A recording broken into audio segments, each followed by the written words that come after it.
Oui, mais par rapport aux sanctions, vraiment, j'insiste une dernière fois, par rapport aux sanctions, la France, il y a comme un deux poids, deux mesures par rapport à l'Ukraine et aux sanctions qui sont prises contre la Russie, par exemple, ou contre d'autres pays.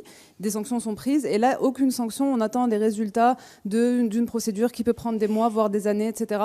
Pourquoi ne pas prendre des sanctions contre des déclarations extrêmement graves de dirigeants israéliens, prenant la colonisation, des ministres qui arment les colons comme Itamar Ben-Gvir, etc. Pourquoi des sanctions ne sont pas prises alors que la situation est claire, on n'a pas besoin d'enquête?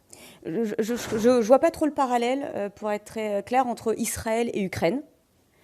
Simplement rappeler que l'Ukraine est un pays agressé par une guerre lancée par Vladimir Poutine. La même chose à Gaza. C'est pas spécialement la même chose. C'est une population qui est agressée. Je pense qu'il ne faut pas oublier la date du 7 octobre. Ce qui ne veut pas dire qu'il faut Il y a 1000 pas dates oublier. avant le 7 octobre. Il y a 1000 dates avant le 7 octobre de situations où les Palestiniens ont été bombardés, ont été colonisés, ont été empêchés d'être sur leur terre, etc. L'histoire n'a pas commencé le 7 octobre.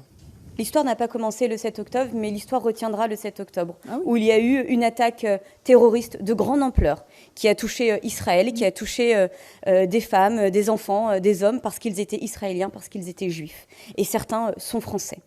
C'est pour ça que je rappelle la position de la France, c'est d'appeler à la libération des otages, de tous les otages, et à un cessez-le-feu immédiat et durable.